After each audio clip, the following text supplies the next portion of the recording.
Whelan Presley Funeral Home and Crematory have been serving Quad City families and veterans since 1889. Whelan Presley Funeral Homes are located in Rock Island, Milan, and Reynolds and are proud supporters of WQPT. The flooded Mississippi River, one group says there's still much to do along the riverfront and helping those on the front lines of the flood where your contributions can go in the cities.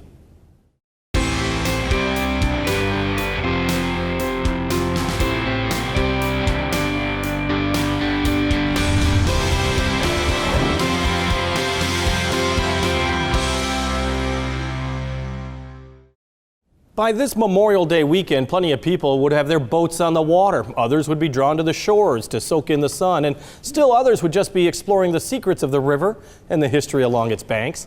The group River Action says much of that is still possible. And joining us is River Action Executive Director Kathy Wine. How are you doing? I'm good. How's the Mississippi River doing right now? Well, I mean, this flood of 2019 is the record flood, and it's every time the landscape is a little different, so every flood is a little different because we build, we change things. So this year we're adjusting to things. Well, I was going to ask you that because I wasn't here in 1993. I did come visit, believe it or not, because I was covering the flood for a station in Michigan, of all things. Oh, really? How is this one different? Yeah, well, we have built in more businesses on 2nd Street than we had at that time. In Davenport?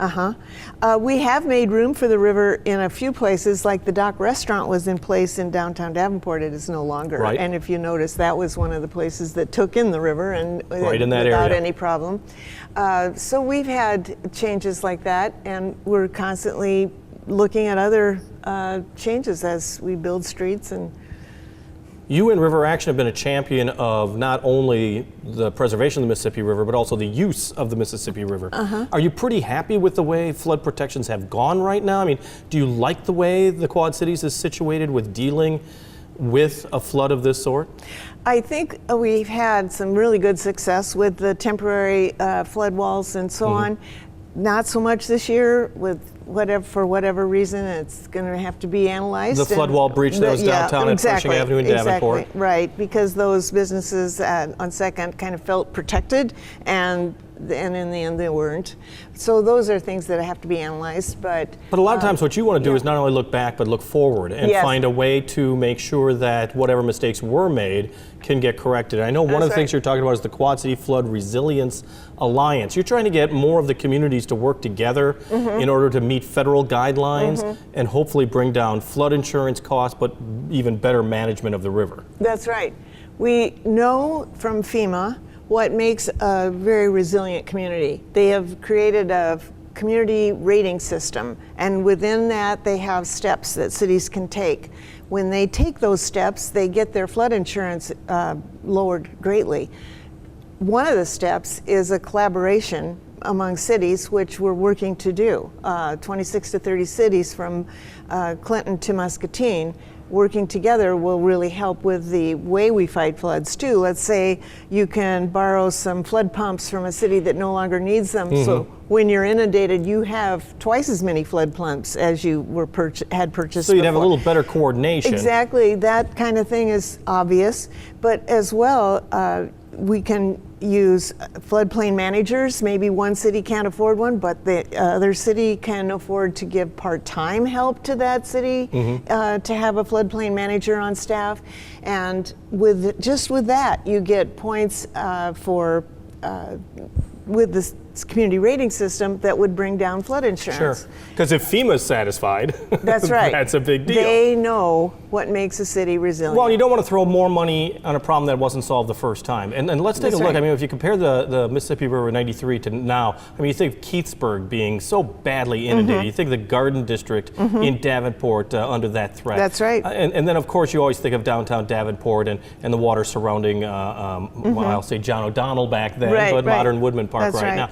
But we've learned. I mean, Keithsburg is in a good shape. A Garden Addition was kept an eye on. Buffalo was the big scary area, but they jumped in and did the best they could. And then, of course, downtown Davenport had the problem with the HESCO right there. That's right. We experienced it firsthand in that our office was inundated with water shortly after the breach downtown. So, yeah, taking a look at it and having an objective point of view, or someone with an objective point of view looking at the plan saying, well, this might be the better plan next time. So would you have kind of a regional czar, so to speak? I mean, do you want a traffic cop for floodwaters? No, I think we have plenty of civil engineers that know the answers, and so I was speaking with one this morning who said it's a math problem.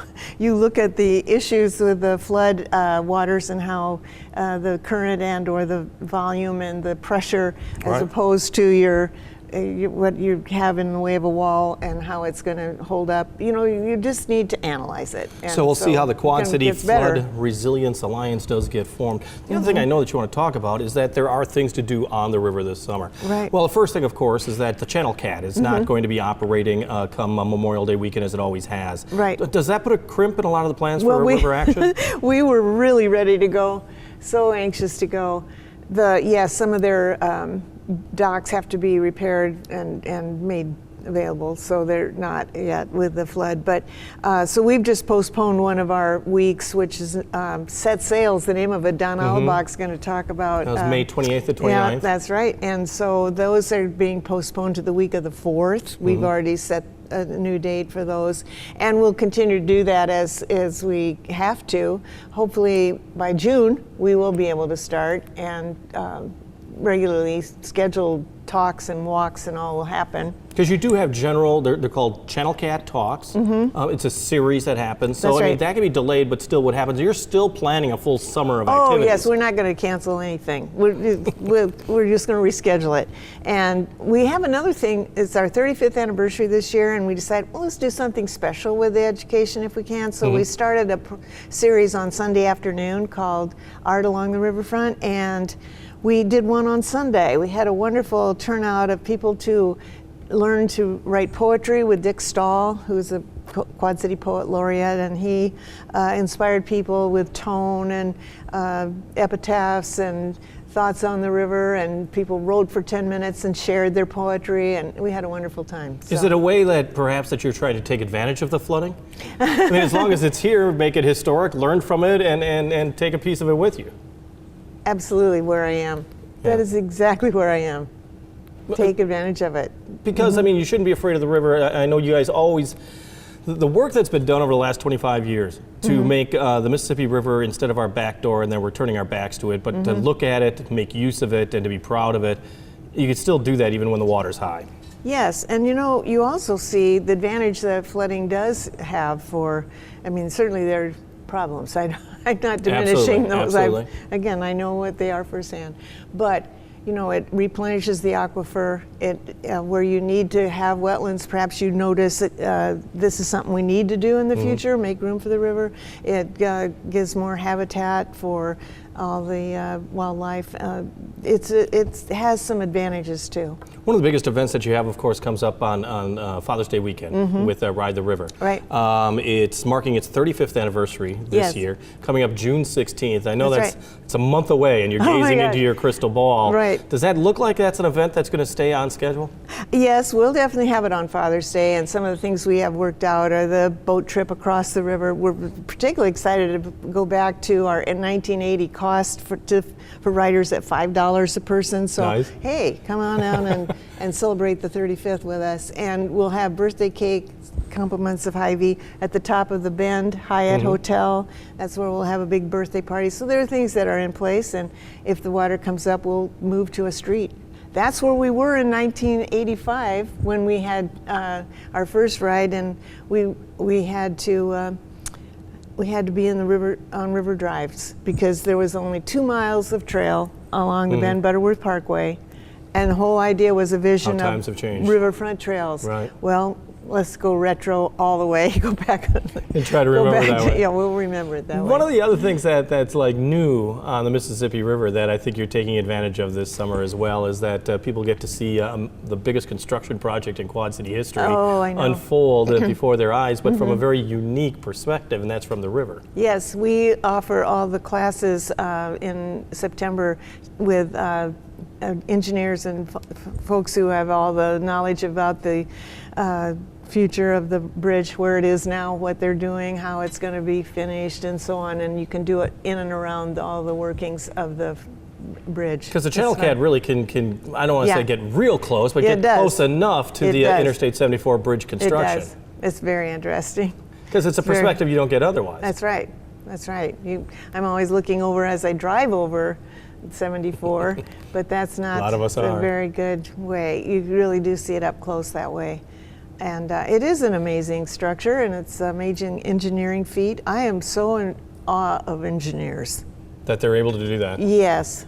And Aren't you? oh my gosh, yeah. Gosh. Well, you keep talking about it all involves math. I know it. It is math. They are such good problem solvers too, and that's why we have them in our office all the time. There you go. Let's figure this flood out. Let's figure this bridge we're going to build across 67 now with the first bridge project. All that, yes. Let's talk about 35 years with River Action. What are you most proud of? We have brought a lot more people to the river. I'm very excited about that.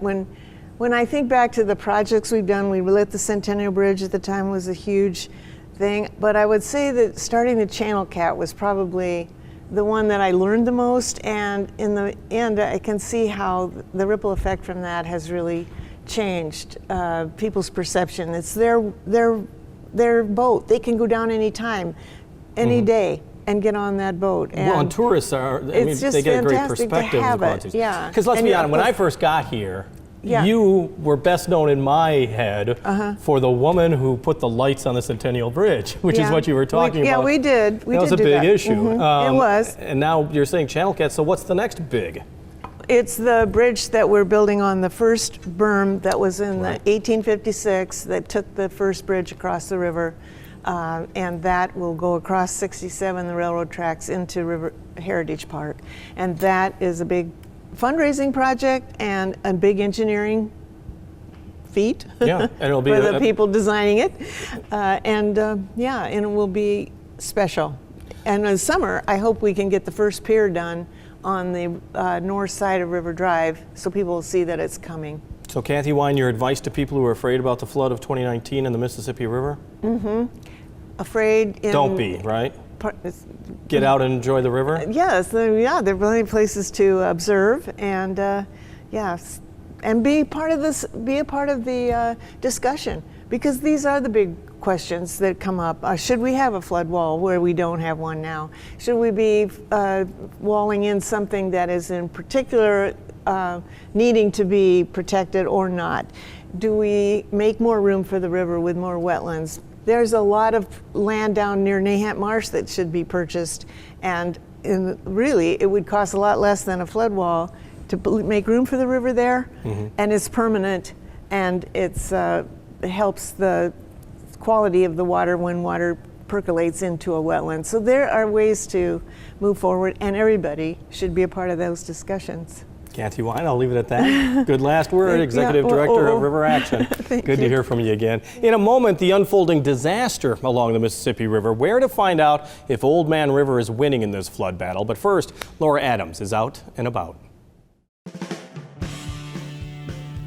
This is Out and About from May 20th through 26th.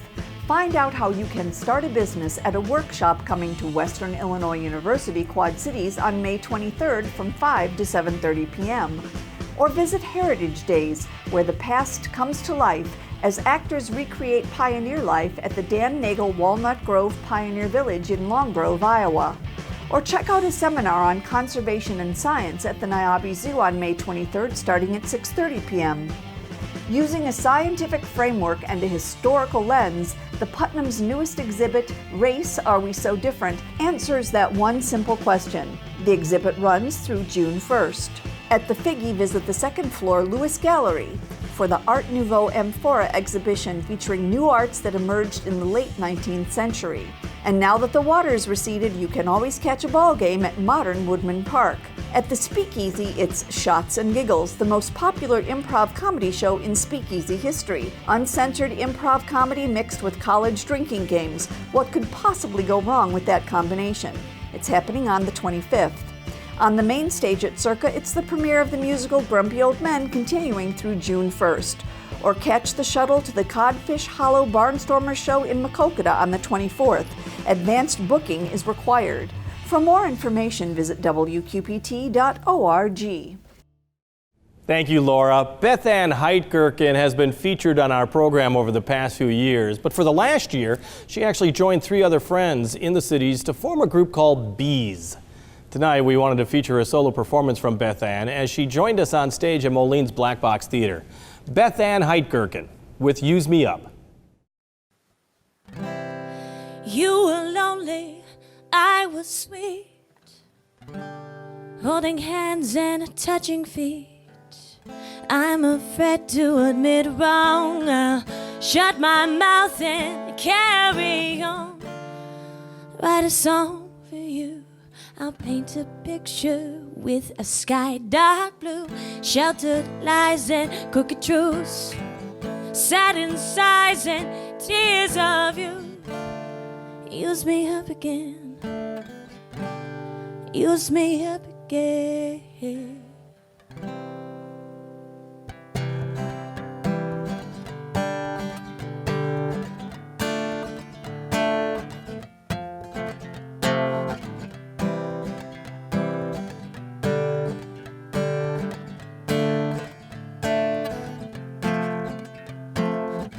There are days when I can't find an end in sight to ease my mind. Then I take a breath, let it out till nothing's left. I wish so many things, but wishes rarely often bring what I need. Soothe my soul, I can't get back the things I stole. Wait for your return, let the past offenses burn. Sorry for your heart, broken, tried to sew the parts. Love the way you say my name, write to you although in vain.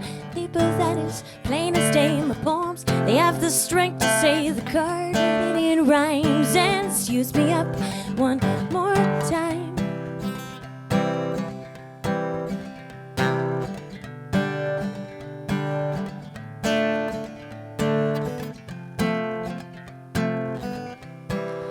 Somewhere over the rainbow, skies are blue.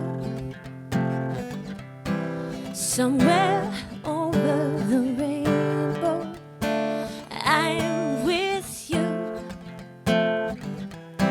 Somewhere over the rainbow, bluebirds fly. You are over the rainbow, where am I? Do do do. Do do do do do do do do do do do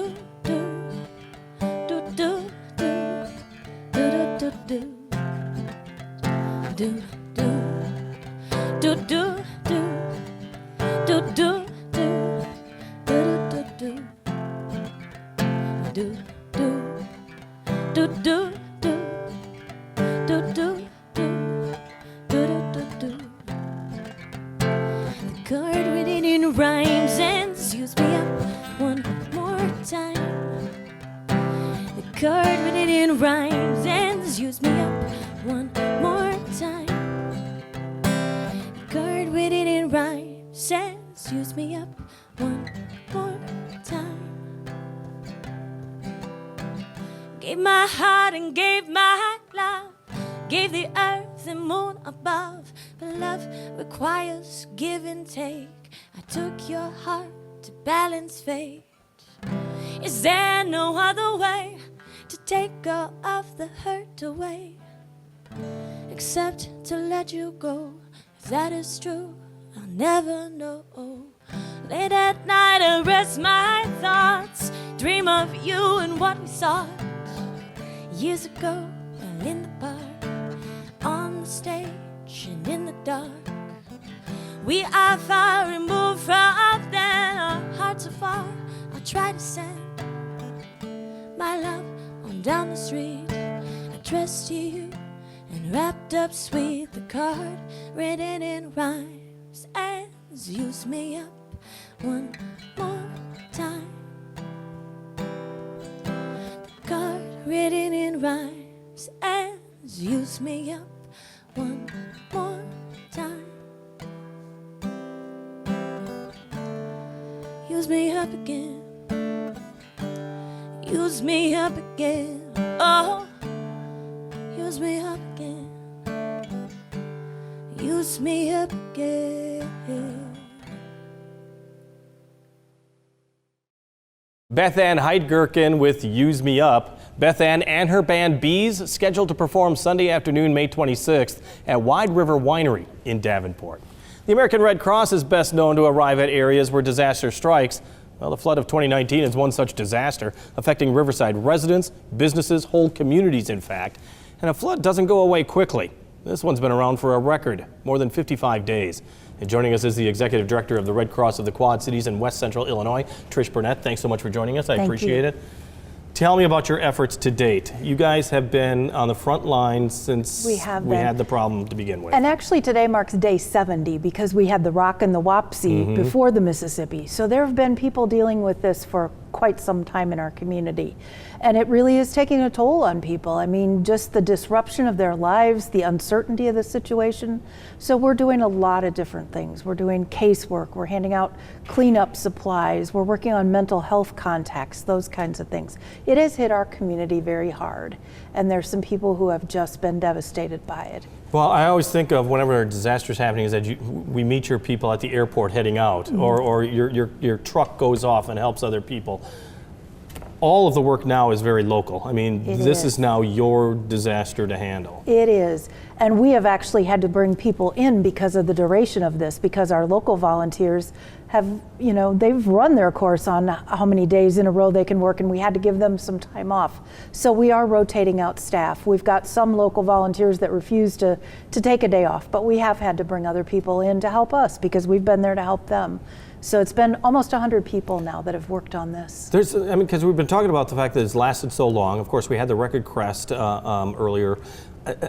Is this unprecedented in a way, or do you just kind of harken back to what we saw in 1993 and dust off that action plan and do the best you can now? You know, there's some similarities to 93, but it's also different, and it has gone on longer. The response is the longest one I've ever been involved in, and I think that's really what we're seeing taking the toll on people, is we haven't yet seen kind of the end in sight, because now the river is coming back up a bit, and there's going to be another crest.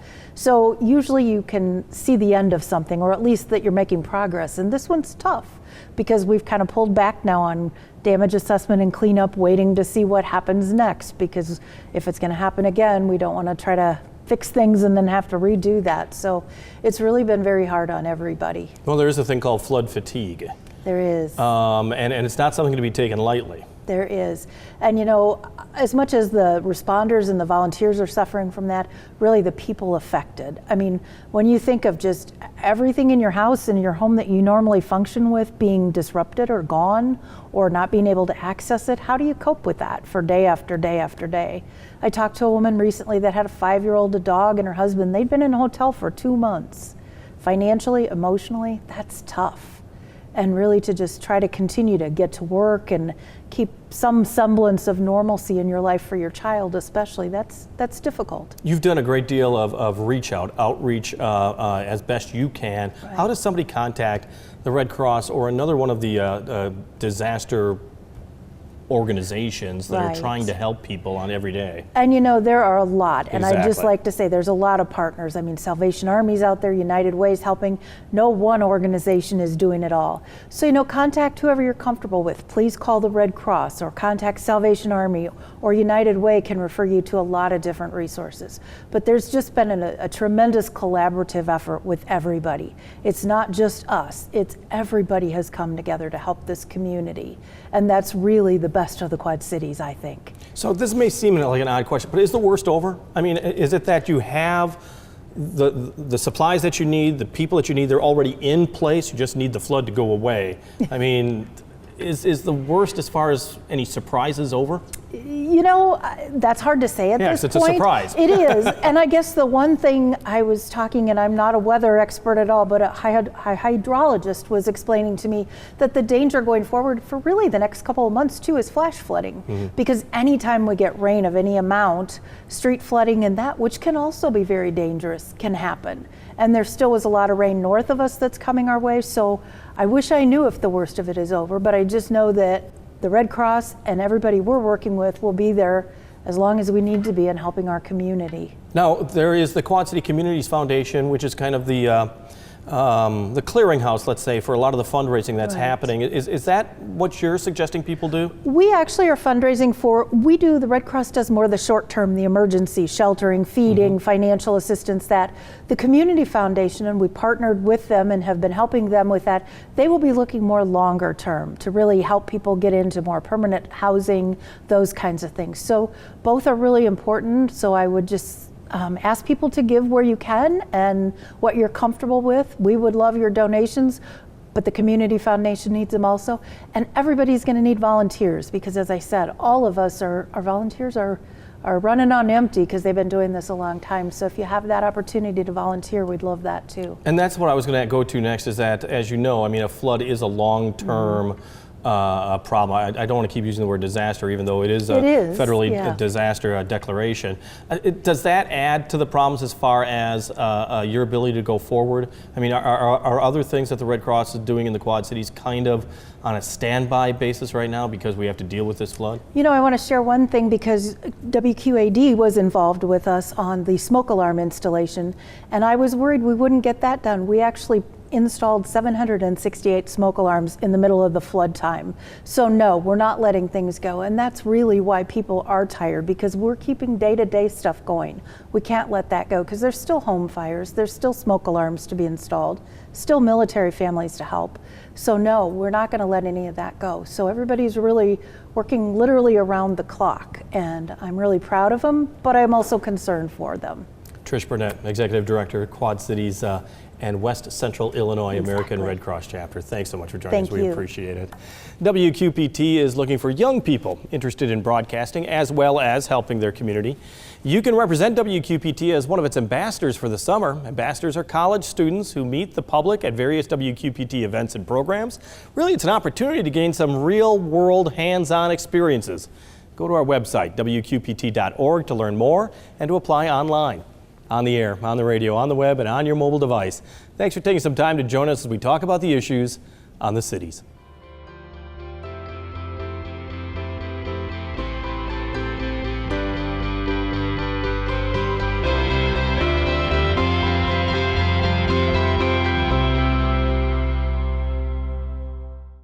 Whelan Presley Funeral Home and Crematory have been serving Quad City families and veterans since 1889. Whelan Presley Funeral Homes are located in Rock Island, Milan, and Reynolds, and are proud supporters of WQPT.